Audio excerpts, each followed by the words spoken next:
the floating migrant population.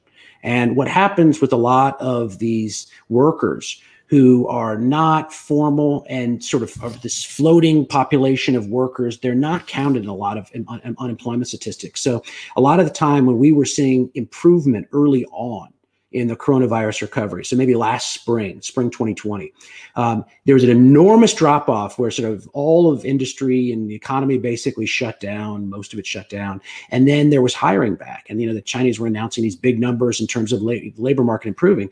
A lot of what happens is they don't count migrant workers being taken off the employment lists, off the payrolls. They're sort of, they're put in hiatus, but when they come back on, they count them as additions to the labor force.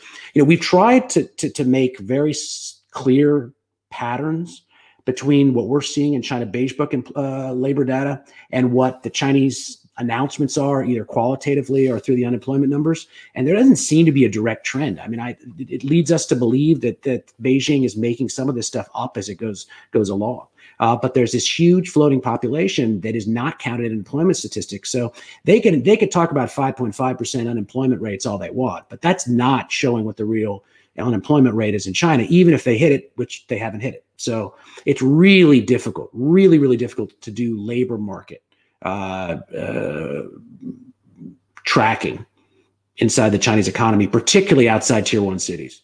Migrant population, they work with workers who, it's based around the idea that the hukou is what anchors you. The permit, the work permit is sort of what anchors you to a particular locale, and it gives you the rights to put your children in school, and it gives you the rights to get